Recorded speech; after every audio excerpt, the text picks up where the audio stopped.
우리를 구원하신 하나님을 찬양합니다.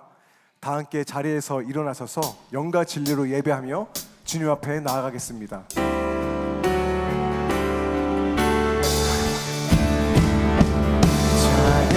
찬양하며 주님을 예배할 때 하늘 가득한 주의 영광 보리라.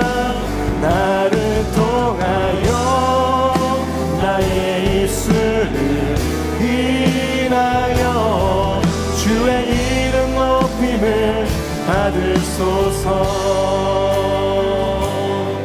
지금 서 있는 이곳에서 높임을 받으소서.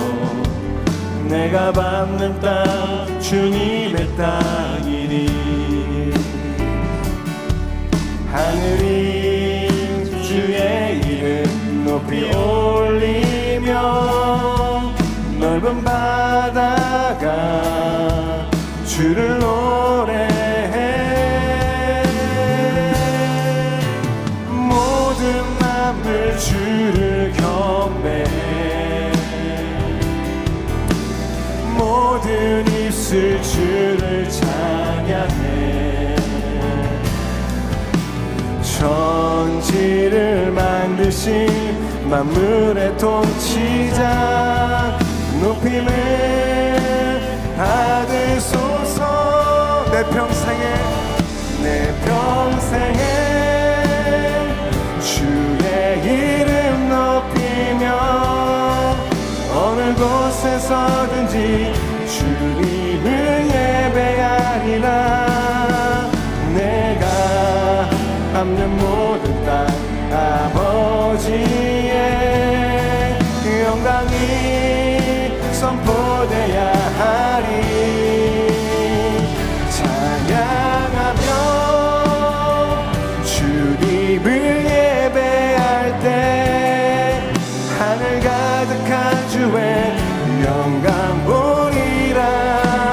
나를 통하여 나의 입술을 인하여 주의 이름 높임을 받으소. 나를 통하여 나의 입술을 인하여 주의 이름 높임을 받으소서. 여호와여, 내 마음이 교만하지 아니하고 내 눈이 오만하지 아니하오며 내가 큰 일과 감당하지 못할 놀라운 일을 하려고 힘쓰지 아니하나이다. 실로 내가 내 영혼으로 고요하고 평온하게 하기를 젖된 아이가 그의 어머니 품에 있음 같게 하였나니 내 영혼이 젖된 아이와 같도다. 이스라엘아, 지금부터 영원까지 여호와를 바랄지어다. 아멘. 우리를 사랑으로 품어주사 평안을 허락하신 하나님 감사합니다. 이 시간 우리를 향한 놀라운 구원의 은혜와 감당할 수 없는 큰일로 인하여 찬양하며 예배하오니 오직 주님만 영광받아 주옵소서. 예수님의 이름으로 기도합니다. 아멘. 오늘은 주기도문으로 공동체 고백을 올려드리도록 하겠습니다. 그러므로 너희는 이렇게 기도하라. 하늘에 계신 우리 아버지, 이름이 거룩히 여김을 받으시오며 나라가 임하시오며 뜻이 하늘에서 이루어진 것 같이 땅에서도 이루어지이다. 오늘 우리에게 일용할 양식을 주시옵고 우리가 우리에게 죄 지은 자를 사하여 준 것 같이 우리 죄를 사하여 주시옵고 우리를 시험에 들게 하지 마시옵고 다만 악에서 구하시옵소서. 나라와 권세와 영광이 아버지께 영원히 있사옵나이다. 아멘.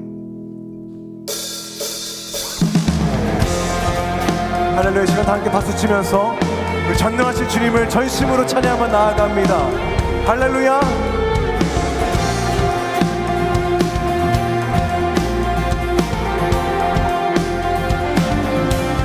대산을 넘어 홍곡에 가도 빛 가운데로 걸어가며 주께서 항상 지키시기로 약속한 말씀 변치 않네.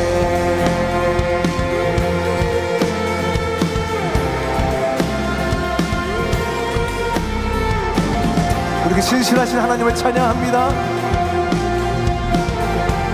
캄캄한 밤에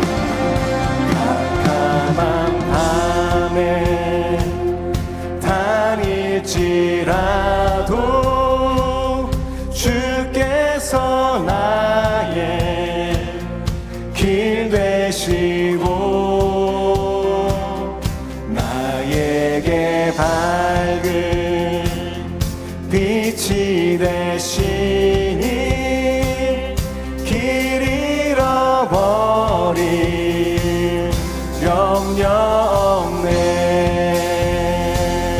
하늘의 영광 하늘의 영광 나의 맘속에 차고도 넘쳐 할렐루야를 힘차게 불러 영원히 주를 찬양하네.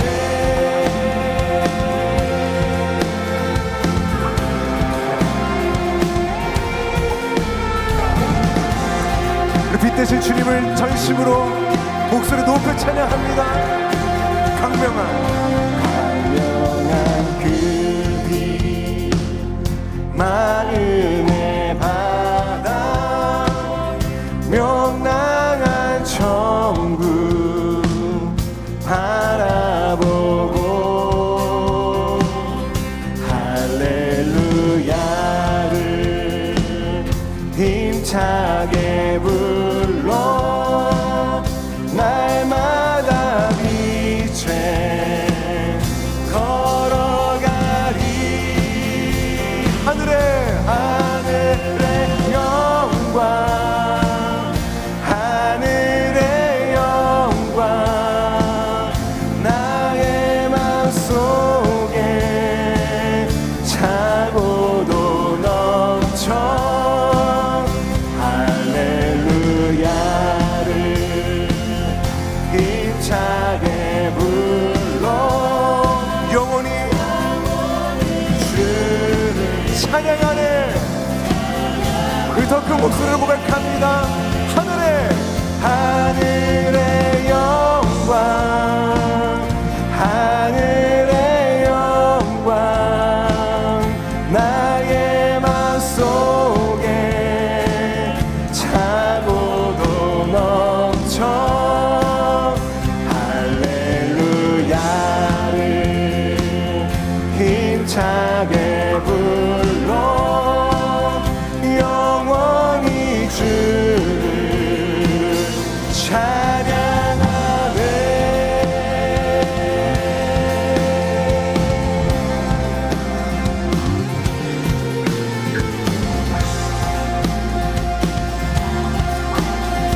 할렐루야 찬양받게 합다시 그 주님 앞에 박수의 영광 올려드리고 나아갑니다.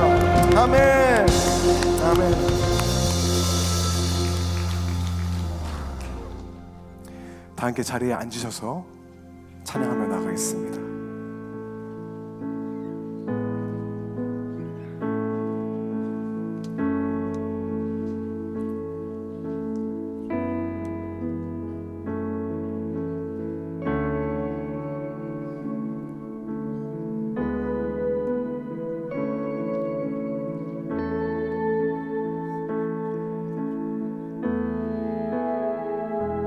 주의 나라가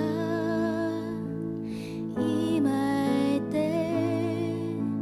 하나님 임재하실 때 예배가 회복되며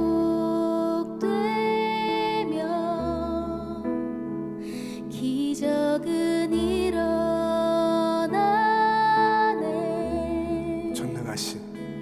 전능하신 주 영원하신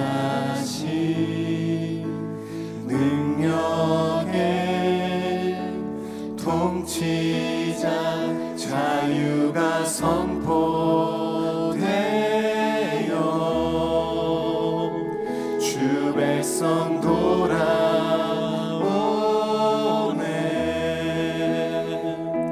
하나님 나라 임하소서. 영광과 존귀 능력과 위엄 놀라운 사랑의 기적의 하나님 지금 이곳에 오소서.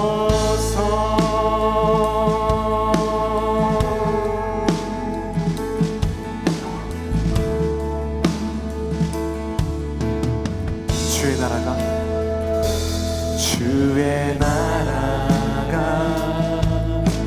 임할 때 하나님 임재하실 때 예배가 회복되며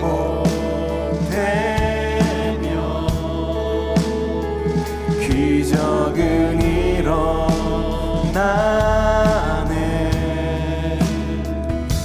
전능하신 주 영원하신 능력의 통치자 자유가 선포되어 주 백성 돌아오네.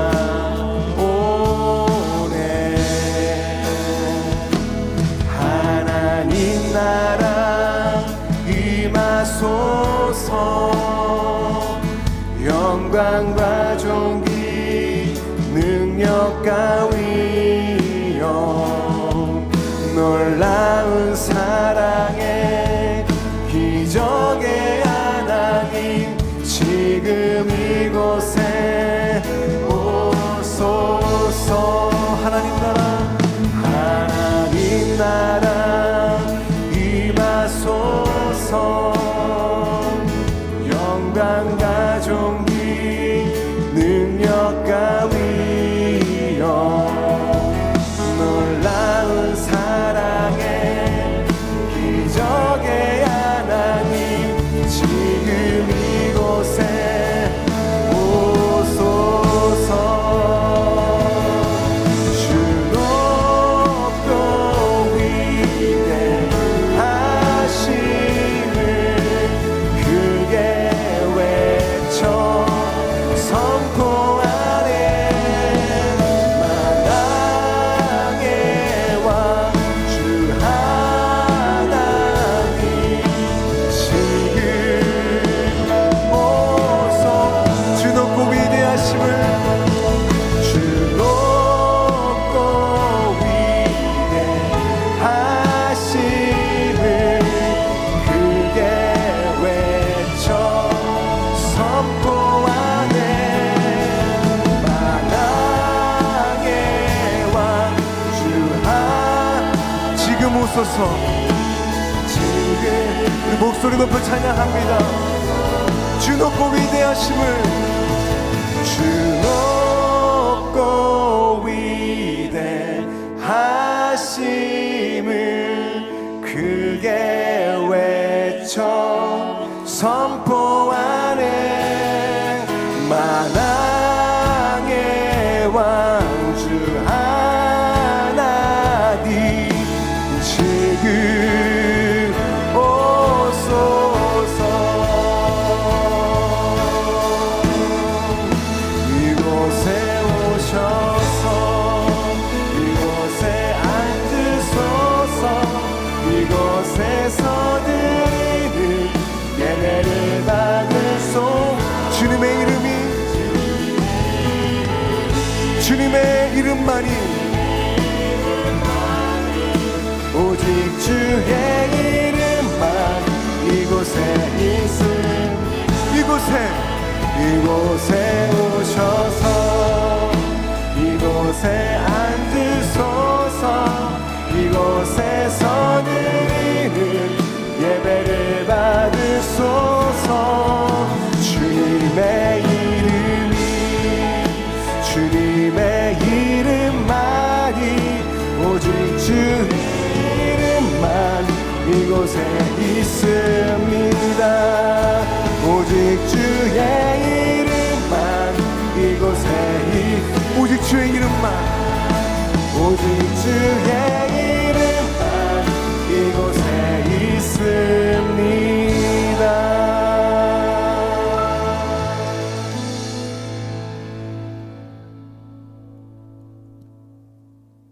할렐루야. 찬양받기에 합당하신 여호와 하나님 아버지, 찬송과 존귀와 영광을 하나님 아버지께 올려드립니다. 2023년 많은 시험과 환난 중에서도 우리들을 지켜주시고 하나님의 자녀로 살게 하신 은혜를 감사드립니다. 연약함과 어리석음으로 인해 하나님을 떠나 범죄하여 수없이 넘어지고 쓰러졌던 우리들을 불쌍히 여기사 예수님의 십자가 보혈의 공로로 용서하여 주시고 부족한 우리들을 하나님의 사랑과 은혜로 회복시켜 주시며 의의 길로 인도하여 주시기를 간절히 기도드립니다. 오늘 2024년의 첫 주일을 맞이하여 하나님 아버지 앞에 나와 예배하며 올해에도 우리에게 향하실 하나님의 은혜를 기대하며 기도합니다. 먼저 그 나라와 그 의를 구하라. 그리하면 이 모든 것을 너희에게 더하시리라는 아버지의 약속을 믿고 기도합니다. 혜성교회와 성도들의 삶에 하나님의 나라가 임하고 하나님의 영광이 분명하게 나타나게 되기를 기도합니다. 기도와 전도에 힘을 다하는 교회, 성령의 역사로 크게 부응하여 하나님의 나라를 확장하는 교회가 되게 하여 주시옵소서. 모든 성도들이 모이기에 힘쓰고 사랑과 섬김으로 서로를 세워감으로 목장이 부응하며 성도들의 삶에 하나님의 평강과 은혜가 충만하게 되기를 기도합니다. 특별히 영육 간의 연약함으로 힘겨워하는 성도들을 돌아보사 하나님의 예비하심을 깨닫고 회복되어 더욱 강건케 되는 은혜를 주시옵소서. 이 땅의 교회들을 지켜주시고 하나님의 영광을 위해 자신을 내어드린 선교사님들과 사역자들을 기억하여 주셔서 환난 중에서 지키시고 위로와 평강을 주시옵소서. 복음을 위해 수고하며 동역하는 웨이처치 송준기 목사님, 예수가족교회 국형준 목사님, 함께 걷는 교회 김종철 목사님을 비롯한 미래 자립교회들을 기억하사 하나님의 동행하심과 풍성한 사역의 열매들을 경험하는 은혜를 주시옵소서. 주일학교와 주중학교를 통해 말씀으로 양육받고 있는 믿음의 다음 세대들이 예배와 말씀과 기도를 통해 하나님을 만나는 은혜를 누리게 하시고 모든 성도들이 마음을 합하여 기도하며 믿음의 본이 되는 삶을 살아가게 하옵소서. 하나님 아버지, 사랑하는 정명호 담임 목사님과 교회의 지도자들에게 은혜를 베푸사 가정과 사역에 복을 주시옵소서. 하나님의 말씀만 의지하고 예수 그리스도의 복음만 전하는 진실된 주의 일꾼으로 살아감으로써 성도들의 본이 되며 인정받는 지도자들이 되게 하여 주시옵소서. 특별히 담임 목사님의 건강을 지켜주시고 허락하신 목회와 사역에 성령의 능력을 충만하게 주시기를 기도합니다. 모세와 여호수아에게 주셨던 능력과 지혜를 부어주시고 성령님의 동행하심이 분명하게 나타나게 하여 주시옵소서. 찬양팀의 찬양을 기쁘게 받아주시고 전심으로 예배하는 성도들과 곳곳에서 마음을 다해 섬기고 수고하는 성도들에게 하늘의 복을 베풀어 주시옵소서. 2024년에도 선한 일을 예비하시고 합력하여 선을 이루게 하실 하나님 아버지께 감사드리며 자신을 내어주심으로 우리를 살리신 예수님의 이름으로 기도드립니다. 아멘.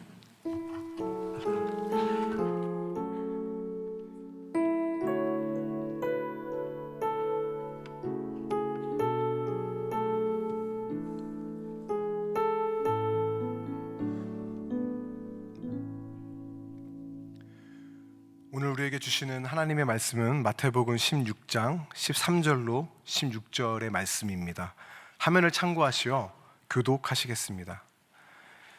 예수께서 빌립보 가이사라 지방에 이르러 제자들에게 물어 이르시되 사람들이 인자를 누구라 하느냐. 이르되 더러는 세례 요한, 더러는 엘리야, 어떤 이는 예레미야나 선지자 중에 하나라 하나이다. 이르시되 너희는 나를 누구라 하느냐? 시몬 베드로가 대답하여 이르되 주는 그리스도시요 살아계신 하나님의 아들이시니이다. 아멘.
(2024년) 신년 첫 주일에 무엇을 설교해야 될까 고민이 많았습니다.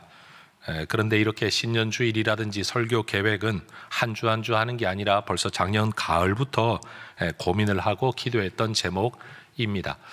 예수님에 대한 설교를 해야 되겠다라는 마음에 열정이 있었습니다. 사실은 여러 가지 설교를 할 수 있지만 그래도 제가 목사가 된 이유는 예수를 증언하려고 목사가 된 거고, 성경도 결국 예수를 증언하고 있는데 원색적인 예수님에 대한 설교를 한다는 것이 저에게는 가장 큰 기쁨이고 보람이고 제가 목사 된 의미가 여기에 있기 때문에 오늘 저는 굉장히 신이 납니다. 근데 목소리가 뒷받침을 안 해줘서 좀 소리를 쳐야 직성이 풀릴 것 같은데 목이 못 따라줘가지고 1부, 2부 예배 때 얼마나 답답했는지 모릅니다. 3부 때도 답답할 것 같습니다.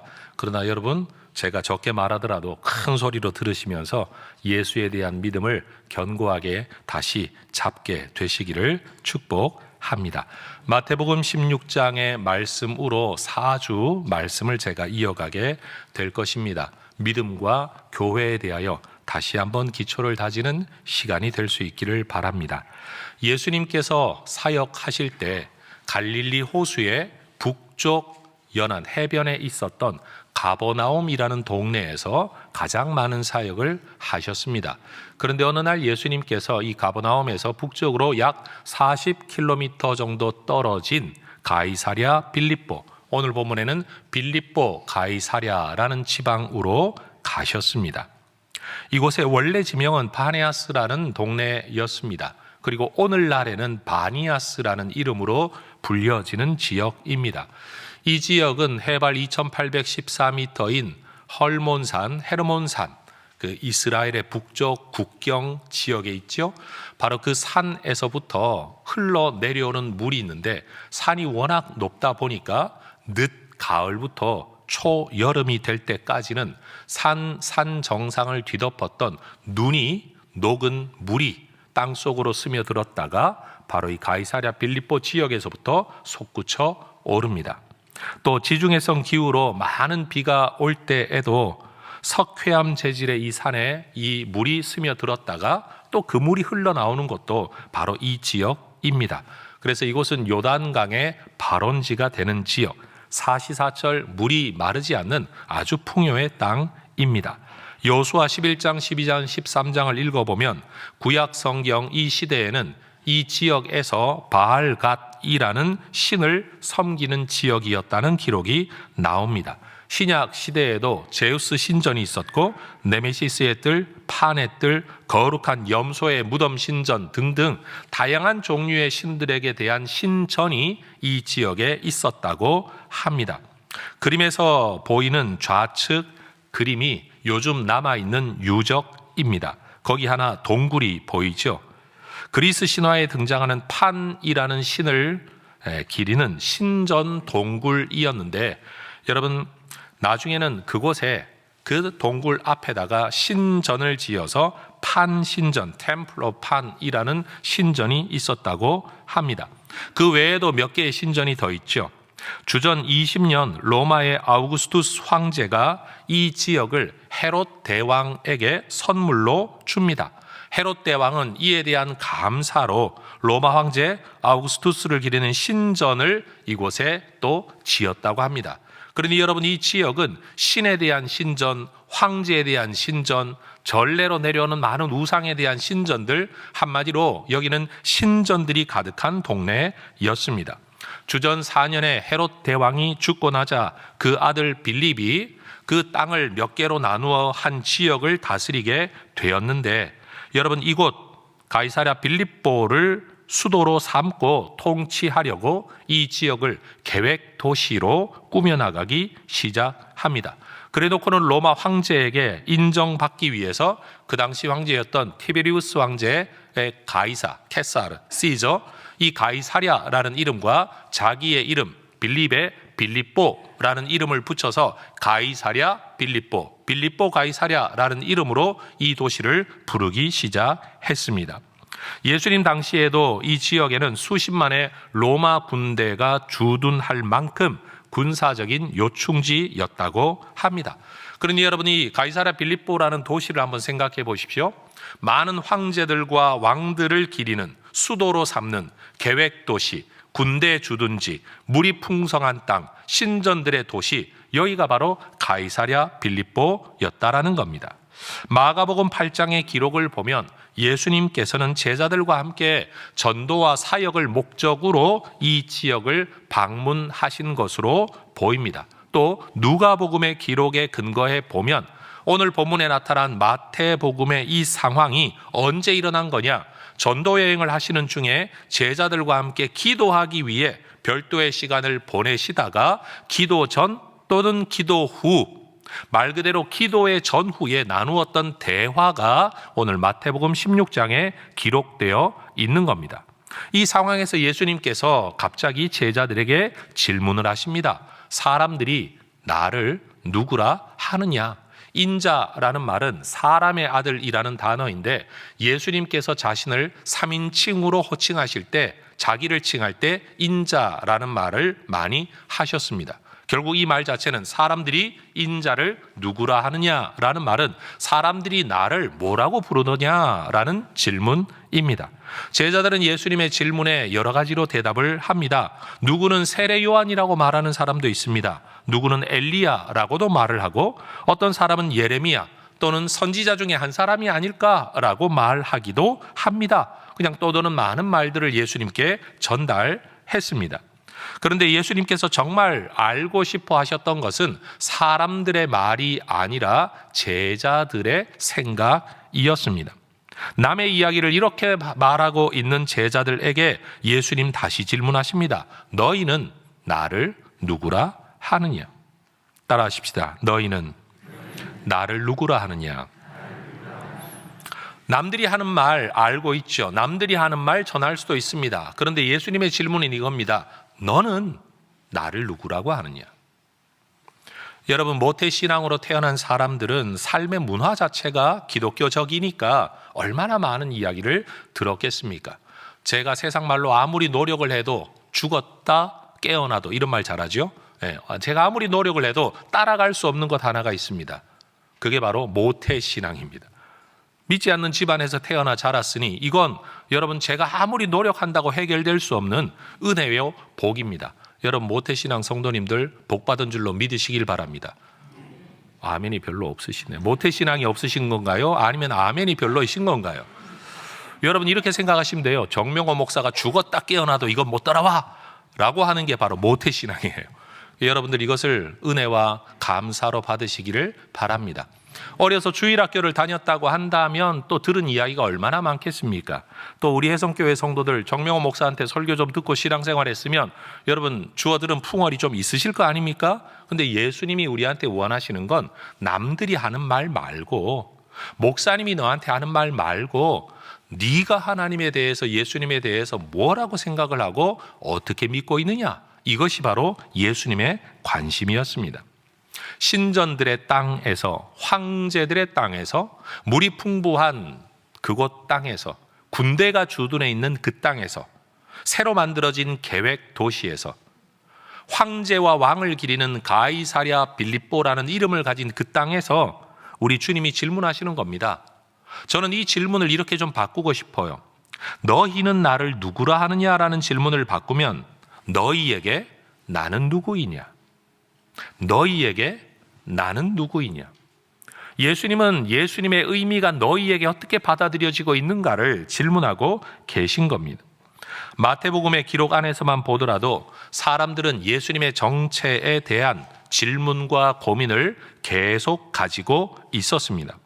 제자들은 남다른 예수님의 행적을 목격할 때마다 이가 어떤 사람인가? 라는 질문을 끊임없이 던졌습니다.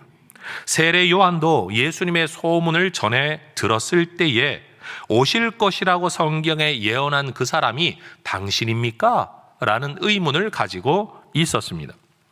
일반 무리들도 남다른 예수님의 행적을 목격하면서 혹시 이 사람이 성경이 예언한 바로 그 다윗의 자손이 아닐까라는 생각도 가지게 되었습니다. 제자들은 이미 배와 직업을 버려두고 가족까지 뒤로 하고 예수님을 따라다니며 예수님의 제자로 불려지고 있었습니다. 심지어 귀신을 쫓아내고 병자를 고치기도 했지만 그렇다고 해서 예수님에 대해 처음부터 완벽하게 알았던 것은 아닙니다.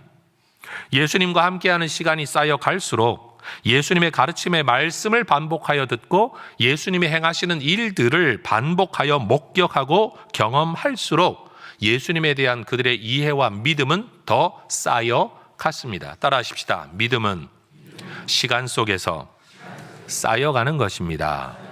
근데 여러분 안타까운 건 믿음은 시간 속에서 까먹기도 한다는 사실이에요. 왜냐하면 믿음은 관계이기 때문에. 여러분 누군가와 자주 만나고 자주 대화를 나누고 속 깊은 정을 나누면 관계가 깊어집니다.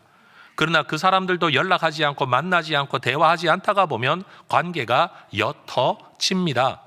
믿음도 그렇습니다.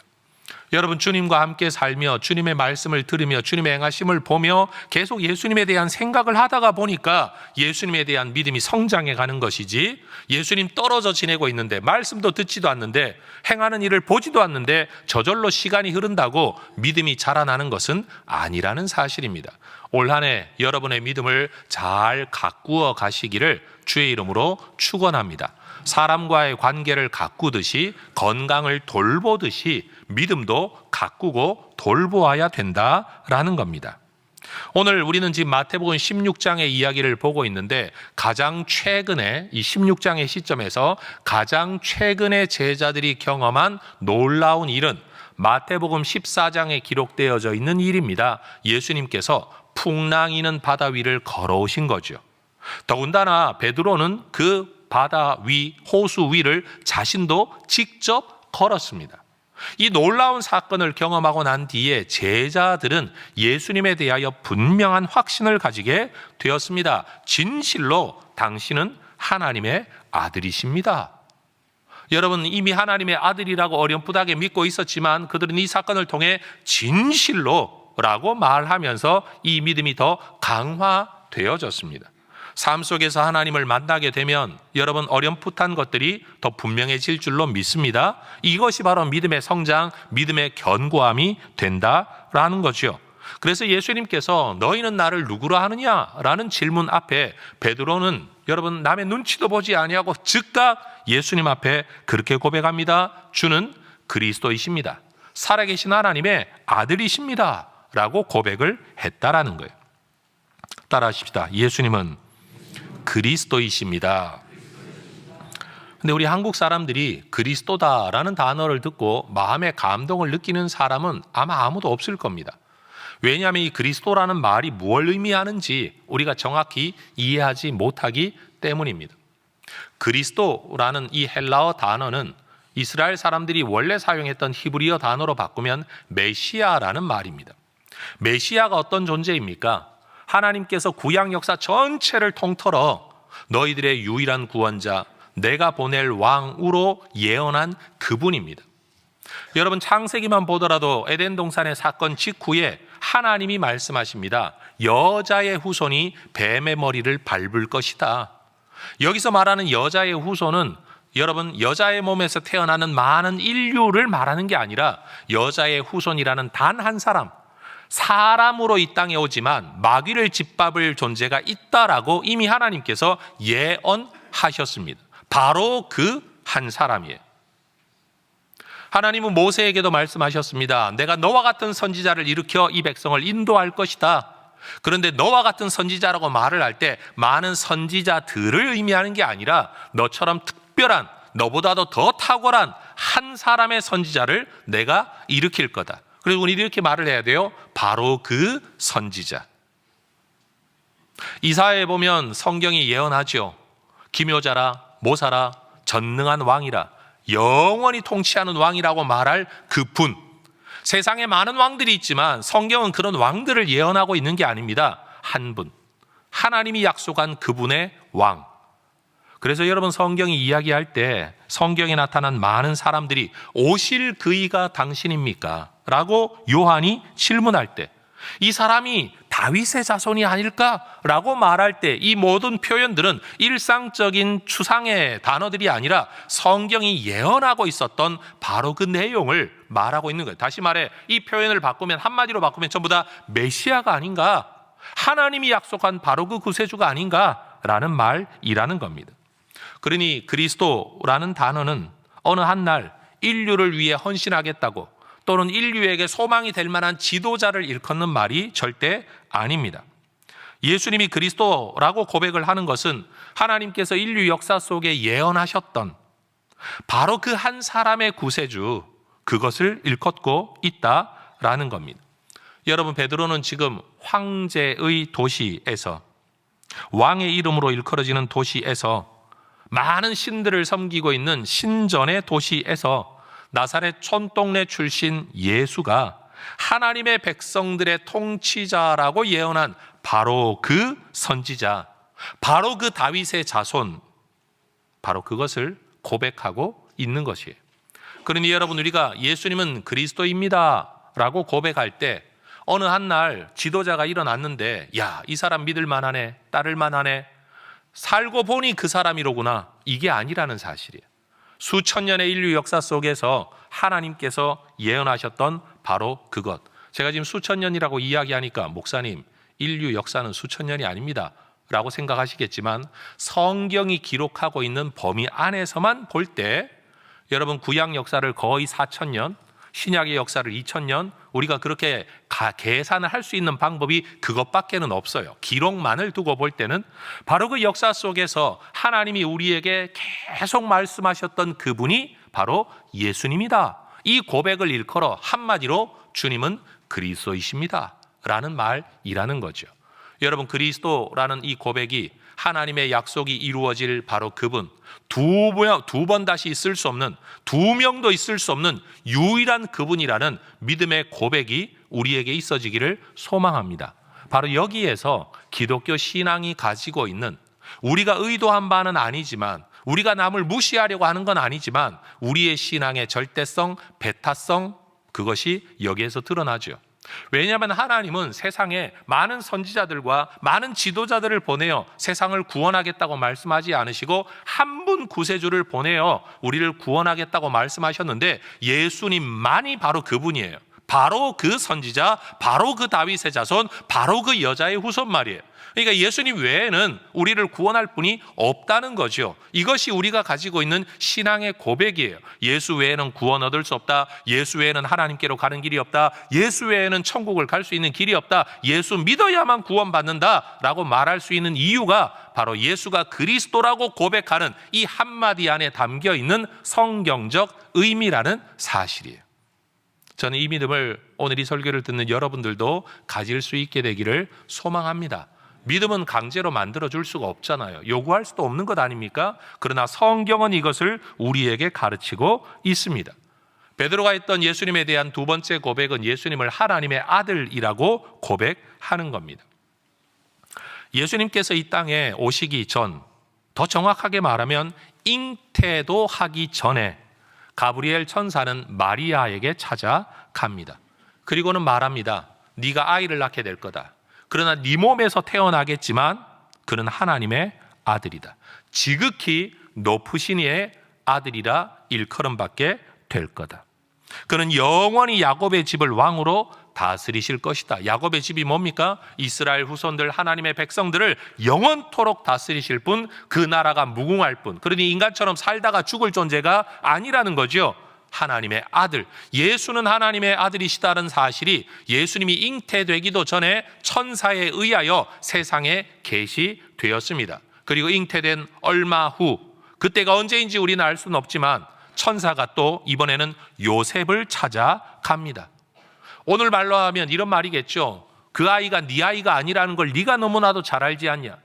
그렇다고 해서 마리아의 아이가 또 다른 남자의 아이가 아니라는 걸 네가 알아야 된다. 이것은 성령으로 잉태된 것이다. 하나님의 영으로 잉태되었기 때문에 이건 인간이 아니라 곧 하나님의 아들이다. 그리고 왜 이런 일이 일어나느냐? 자기 백성을 저희들의 죄에서 구원하기 위하여 하나님이 이 일을 하고 계신 거다. 네 자식으로 태어나겠지만 네 자식이 아니라는 걸 너 분명히 알아야 된다. 천사가 지금 요셉에게 이야기한 겁니다. 또 그렇게 시간이 흘러 예수님이 공생애를 시작하실 때 세례 요한에게 세례를 받으시고 물에서 올라올 때 갑자기 하늘로부터 성령이 임하며 소리가 들리죠. 이는 내 사랑하는 아들이다. 여러분, 하나님께서 하늘에서 천상의 소리로 말씀하시는데 내 아들이다 라고 말하면 우리는 예수님을 뭐라고 불러야 됩니까? 하나님의 아들이시다 라고 불러야 되겠죠. 그리고 오늘 본문 마태복음 16장에서 예루살렘에서의 순환을 받기 직전에 베드로의 고백을 통해 예수님이 하나님의 아들이라는 사실이 다시 한번 사람들 앞에 공개됩니다.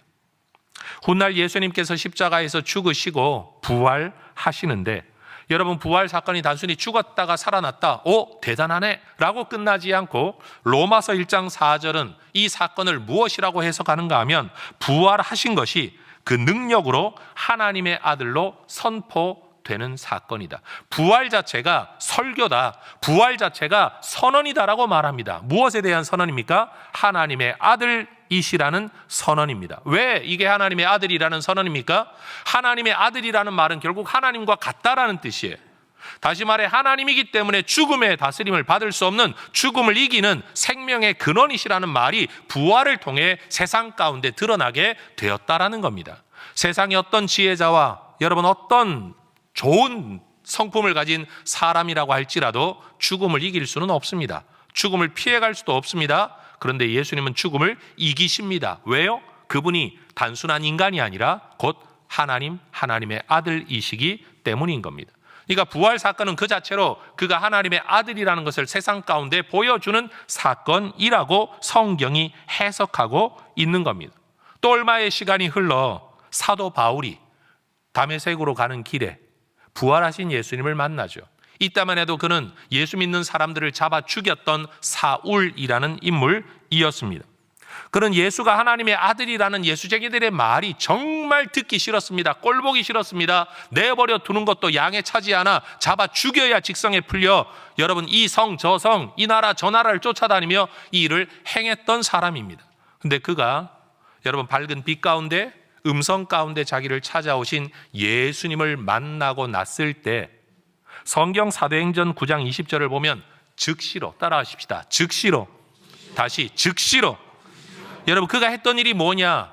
즉시로 예수가 하나님의 아들이라는 사실을 그렇게도 인정하지 않았던 그것 때문에 예수 믿는 사람들을 잡아 죽였던 그 선언을 자기 입으로 사람들에게 행했다는 사실.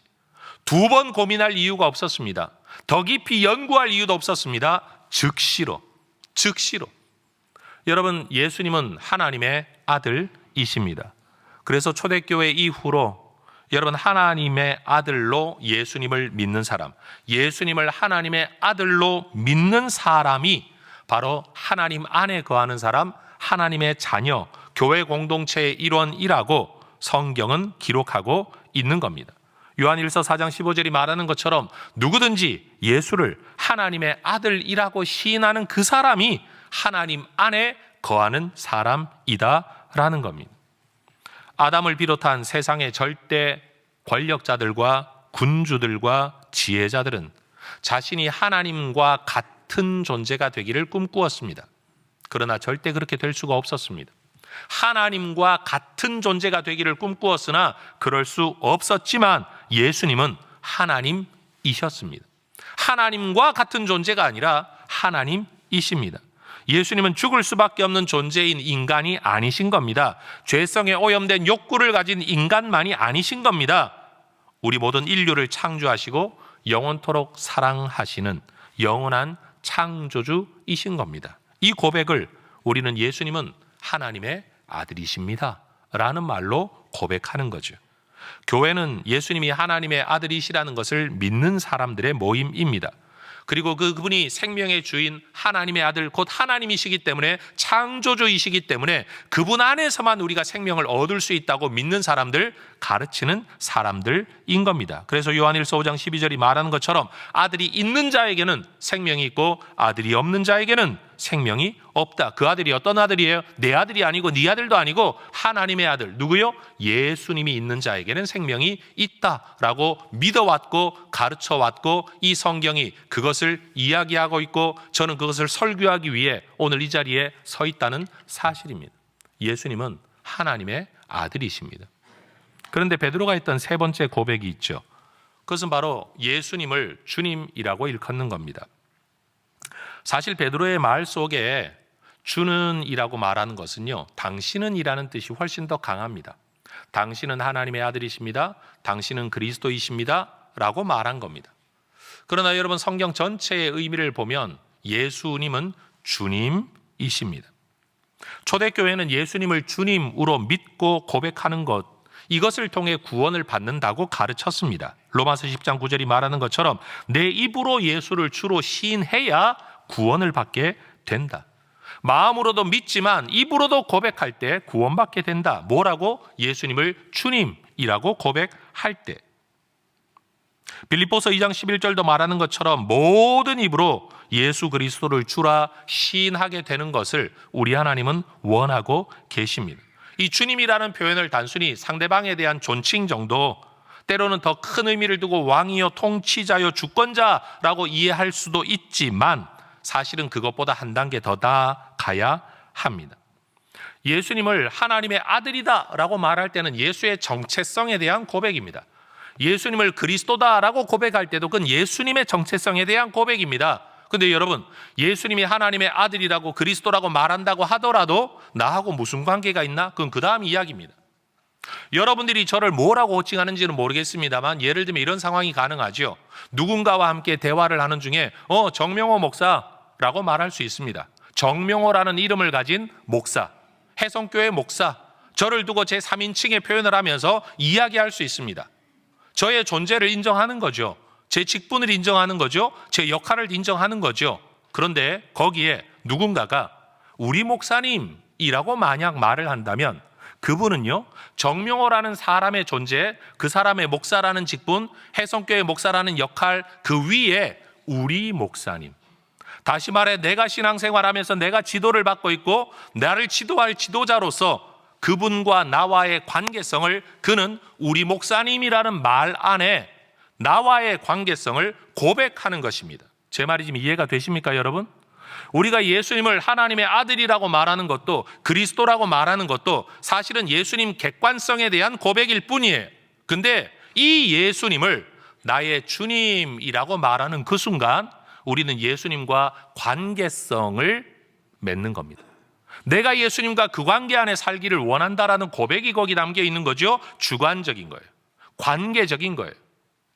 여러분, 신앙은 지식이 아닙니다. 물론 지식 없는 신앙은 불가능합니다. 그러나 지식만 있다고 해서 신앙이 온전하다고 말할 수는 없습니다. 관계성이 있어야 합니다. 우리가 예수를 믿는다라는 사실은요, 사실은 예수님에 대한 지식을 가졌다는 말보다 훨씬 더 중요한 게 예수님과 관계를 맺는다는 것이에요. 저희 교회 복음반에서 누차 가르치도록 그 과정 누가 만들었겠어요? 제가 만들었죠. 교재 누가 만들었겠어요? 제가 만들었죠. 거기서 뭘 핵심적으로 가르치라고 지시했겠어요? 제가 했겠죠. 여러분, 복음반에서 가르쳐야 될 가장 중요한 핵심 진리가 뭐냐? 신앙과 믿음은 관계다. 이 핵심 개념입니다.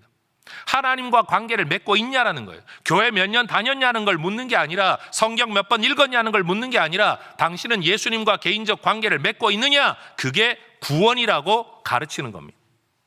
여러분, 예수님을 주님이라고 고백하는 건 단순히 예수님의 정체성에 대한 고백이 아니라 내가 그분과 어떤 관계를 맺을 것이라는 결단이 여기에 들어있다는 사실입니다. 예수님을 주님이라고 고백하면서 예수님을 삶의 주인으로 삼고 그분의 뜻을 따르겠다는 결단, 내 뜻보다 예수님의 뜻을 앞세우겠다는 결단, 예수님이 원하는 일을 위하여 내가 헌신하겠다, 충성하겠다, 바로 이 결단이 이 주님이라는 호칭 안에 들어있다는 사실이에요. 여러분, 그리스도인은 골로새서 2장 6절 이 말하는 것처럼 예수님을 주님으로 받은 사람들입니다. 예수쟁이들은 누가 예수쟁이냐면 예수님을 주님으로 받아들인 사람들, 모신 사람들이에요. 누군가가 예수님을 일컬어 그냥 장난삼아 주님이라는 말 한 번 정도는 해볼 수 있을 겁니다. 그러나 진짜로 자기의 인격적 고백이 담긴 이 호칭, 이 고백은 아무나 할 수 있는 게 아니라 오직 성령으로만 가능하다고 성경은 가르치고 있습니다. 그래서 여러분, 똑같은 설교를 듣는데 지금 이 시간에도 이 설교를 듣고 있으면서도 여러분, 누군가는 맞아, 예수님은 나의 주님이야 라고 말하는 사람도 있지만 어떤 사람은 아직도 남의 이야기로 들리는 분이 계실 겁니다. 마음 먹는다고 되는 일이 아니에요. 나도 믿어봐야지 한다고 되는 게 아니에요. 성령의 역사가 있어야만 이런 믿음의 고백이 가능하다는 겁니다. 세상에서는 절대자, 절대신을 섬기는 사람들을 종교인이라고 부릅니다. 그런 면에서 너는 너의 신, 너는 너의 신을 부르니까 종교는 다 똑같은 거야 라고 말합니다. 그러나 우리 예수 믿는 사람들, 그리스도인들은요, 그 많은 신들 중에 한 신을 택했다 이런 개념이 아니라 하나님께로 가는 유일한 길로서의 예수와 관계를 맺은 사람들, 사도행전 4장 12절이 말하는 것처럼 다른 이로서는 구원을 얻을 수 없나니 천하 인간의 구원을 얻을 만한 다른 이름 예수 외에는 다른 이름이 없다고 믿는 진짜 예수쟁이들, 그들이 그리스도인이라는 겁니다. 여러분, 기독교인이라고 해서 다 그리스도인은 아니라고 저는 생각합니다. 기독교라는 종교에 속해 있다고 해서 모두가 예수님을 주님으로 섬기고 있냐? 전 그건 아니라고 생각합니다. 여러분, 저는 이 세상에 많은 귀신이 있다고 믿는 사람입니다. 그러나 그 귀신의 존재를 인정한다고 해서 내가 그 귀신들을 주님이라고 모시지는 않습니다. 오로지 저의 유일한 주님은 예수님 뿐입니다. 귀신의 존재를 인정한다는 것이 곧 신앙이 아니라는 사실이에요. 예수님을 인정한다는 것이 곧 신앙이 아니라는 말을 제가 하고 싶은 거예요. 귀신의 존재를 인정한다고 내가 귀신을 믿는 게 아닌 것처럼, 귀신을 추앙하는 게 아닌 것처럼, 예수님을 인정한다고 해서 예수님을 믿거나 추앙하거나 관계 맺은 건 아니라는 거죠. 그런 면에서 우리에게 있어야 할 진짜 고백이 뭐냐? 예수님이 그리스도여 하나님의 아들이신데 그분을 내가 주님으로 모시겠다. 3부가 되니까 목소리가 좀 트였어요.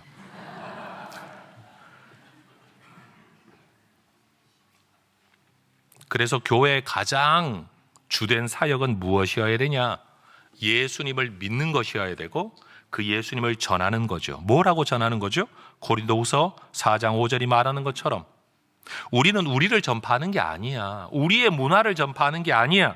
오직 그리스도 예수님이 주님이시라는 것, 이걸 우리는 전파한다. 전 우리 해성교회가 이 믿음을 가진 공동체가 되기를 소망합니다. 어쩌면 빌립보 가이사랴에서의 이 예수님의 질문이 제자들로서는 좀 뜬금없이 느껴졌을지도 모릅니다. 그러나 이 사건 직후에 이어지는 기록들을 보면 예수님이 이 질문을 하실 때는 마음속에는 굉장한 부담을 가지고 계셨겠다 싶습니다. 우리가 기껏 지금 16장 13절 이하를 살펴보고 있는데 16장 21절만 되더라도 이때로부터, 이 사건 직후부터 예수님께서 고난받고 죽임당하고 살아나야 할 것을 제자들에게 가르치기 시작하셨다라고 말씀합니다.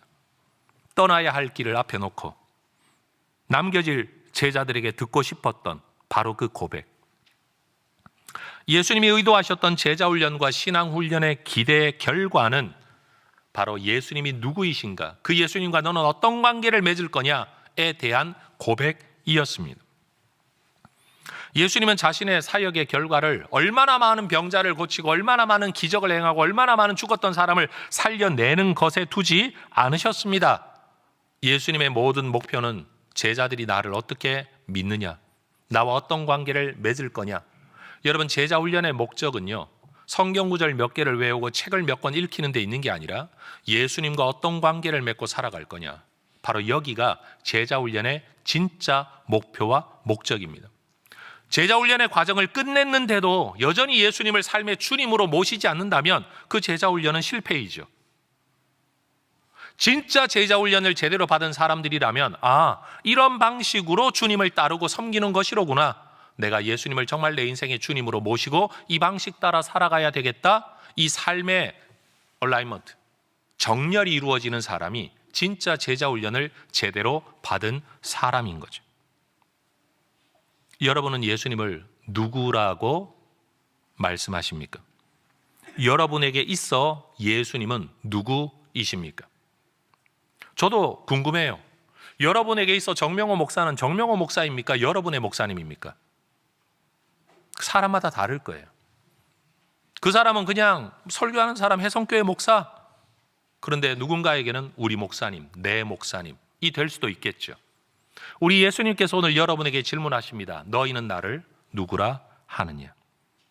베드로가 예수님께 했던 이 고백, 예수님은 그리스도이십니다, 하나님의 아들이십니다, 주님이십니다 라는 이 고백을 여러분이 그 헬라어의 머리 글자만 따면 익투스라는 단어가 되는데, 익투스라는 단어는 헬라어로 물고기라는 의미예요.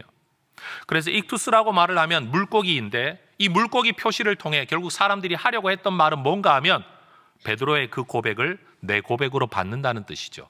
예수님은 그리스도이시다. 그 예수님은 하나님의 아들이시다.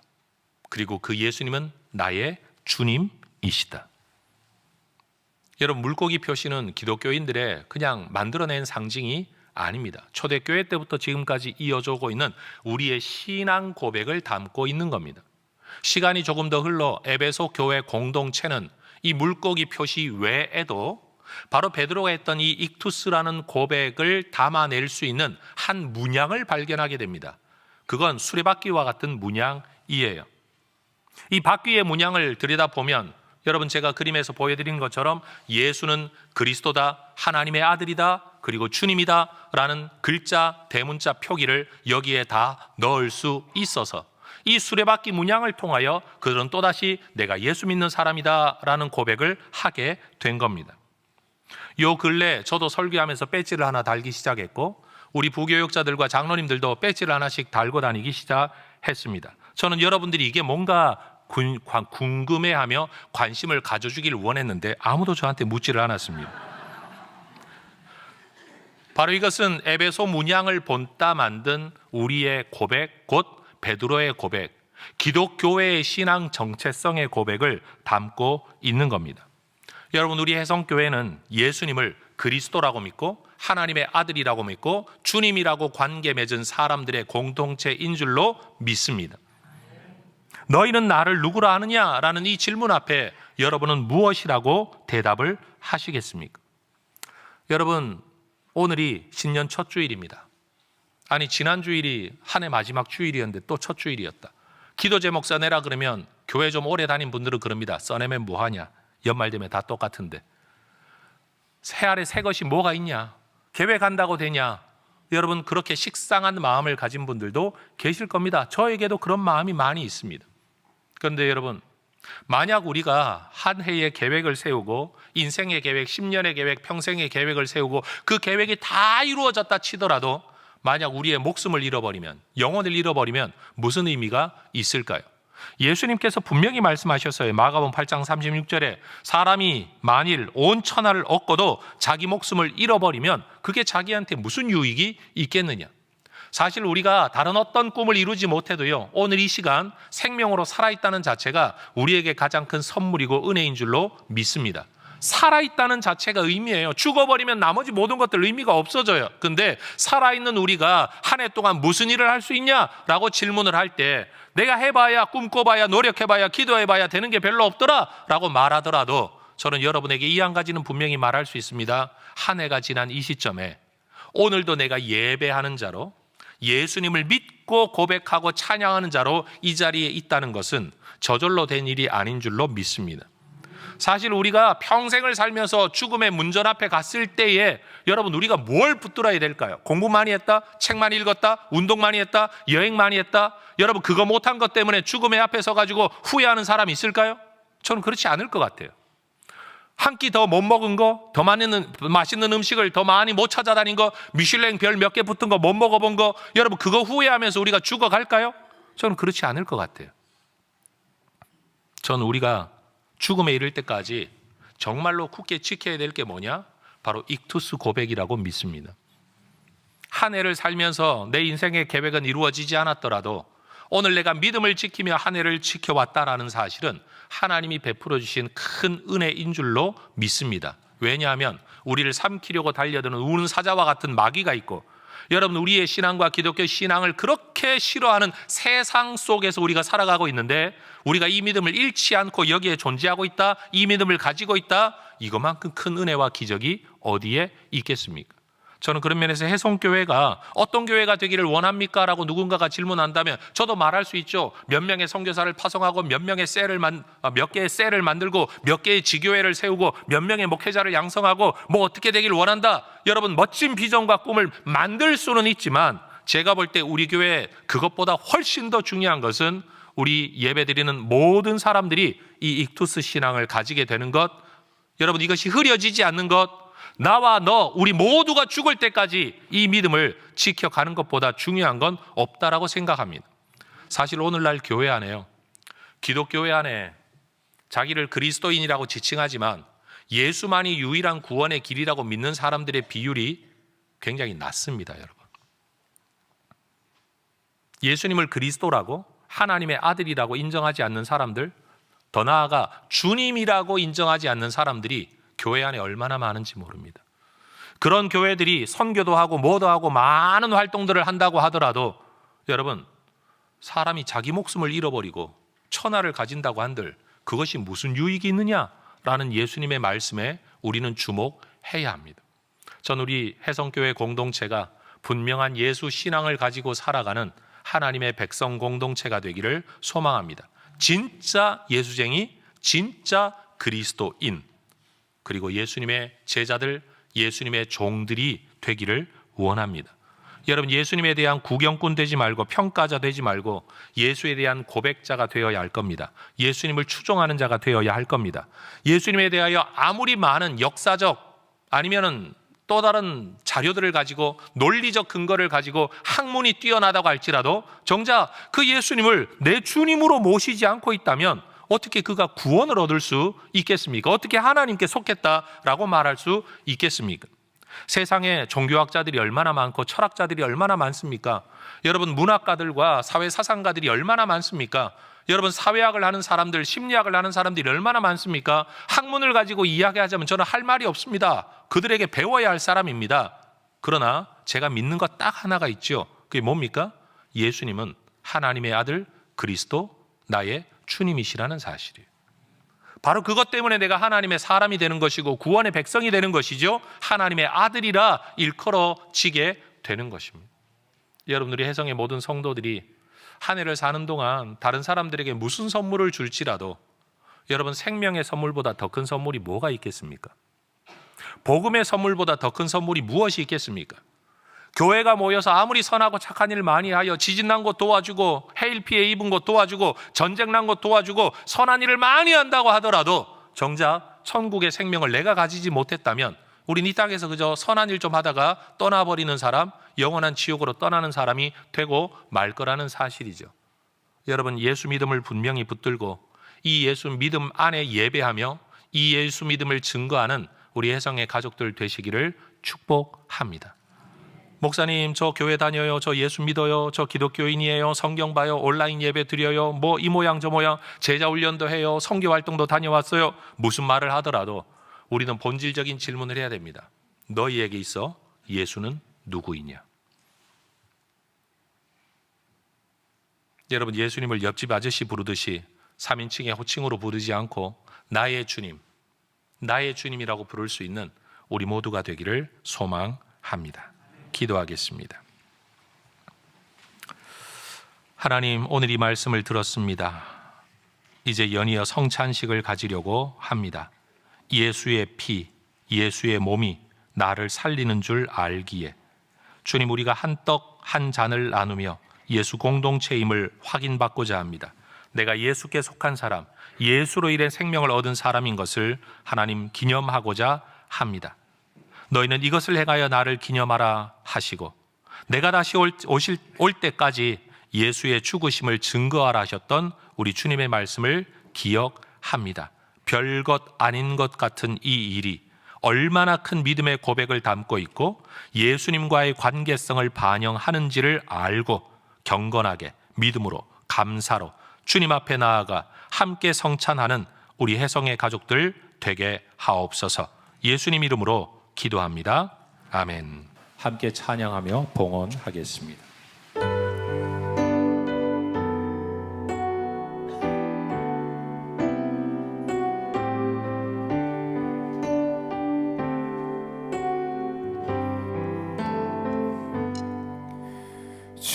지존하신 주님 이름 앞에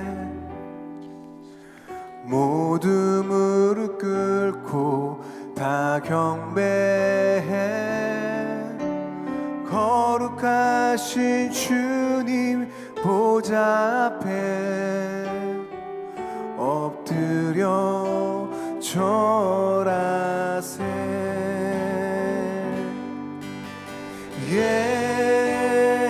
예수는 그리스도,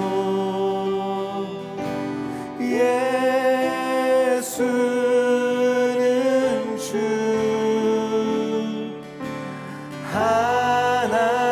하나님의 영으로 경배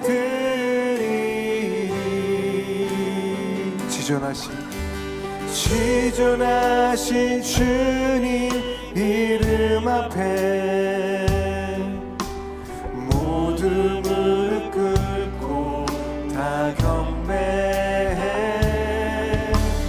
거룩하신 주님 보좌 앞에 엎드려 절하세.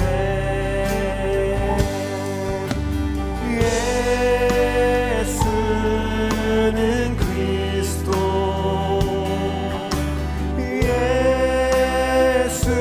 예수는 주, 하나님의 영으로 경배.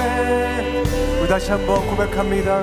지존하신 주님 이름 앞에, 지존하신 주님 이름 앞에 모두 무릎 꿇고 다 경배해.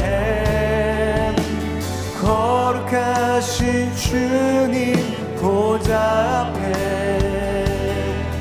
엎드려 절하세.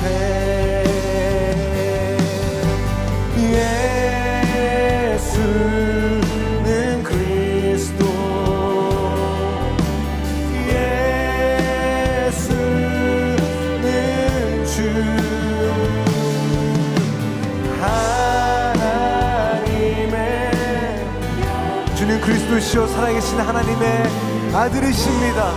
이 고백을 주 앞에 온전히 올려드리며 나아갑니다. 예수는 그리스도, 예수는 그리스도,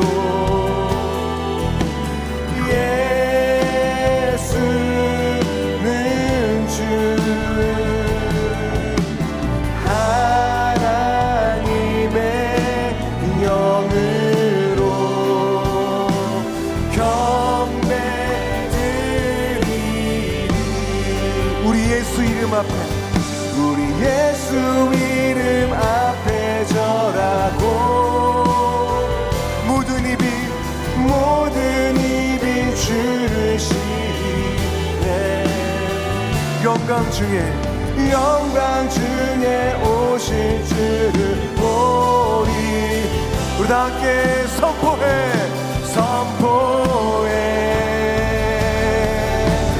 왕께 만세. 존귀와 위엄을 찬양해. 왕께 만세. 우리 구원자 되신 주님 앞에 우리 두 손 높이 들고 우리 함께 선포하며 나아갑니다. 왕께 만세. 왕께 만세. 존귀와 위엄을 찬양해. 왕께 만세. 주 예수 하나님. 봉헌의 서양문을 함께 고백하겠습니다. 우리를 영원한 죽음에서 건져내신 전능하신 하나님께서 내 삶과 소유의 주인이심을 고백합니다. 은혜로 채워주시는 모든 것들을 지혜로운 청지기로 바르게 사용하겠습니다. 살아가는 동안 물질의 어려움이 있더라도 합력하여 선을 이루시는 아버지 하나님을 더욱 의지하겠습니다. 하나님 나라와 교회 공동체를 세워가는 일에 몸과 마음과 물질로 기쁘게 헌신하겠습니다. 내 삶의 필요를 따라 좋은 것으로 넘치도록 후히 베풀어 주실 하나님을 기대합니다. 아멘. 하나님, 예수 붙들고 예수 믿음 안에 살아가는, 예수와 바른 관계 안에 살아가는 하나님의 백성들 되기를 원합니다. 모여 있다는 것, 모인 숫자로만 자랑할 것이 아니라 우리 안에 예수의 피가 흐르고 예수의 삶이 우리 안에 실현되어지는 예수쟁이들이 되는 공동체가 되게 하옵소서. 예수 때문에 예배하고 예수를 증언하는 일에 열심내는 혜성의 공동체 되게 하옵소서. 주님 앞에 드리는 모든 예배, 헌물, 고백, 찬양, 기도를 예수 안에서 우리에게 받아주시고 이루어주시고 예수로 인하여 나타나는 주어지는 모든 은혜를 충만하게 누리는 혜성의 가족들이 되게 하옵소서. 예수님 이름으로 기도합니다. 아멘. 주 예수 그리스도의 은혜와 아버지 하나님의 사랑과 성령 하나님의 교통하심이 예수님을 하나님의 아들로 그리스도로 나의 주님으로 고백하며 모시며 살아가기를 소망하는, 또 증언하기를 원하는 우리 모든 혜성 가족들 위해 이제와 영원토록 함께 있을지어다. 아멘.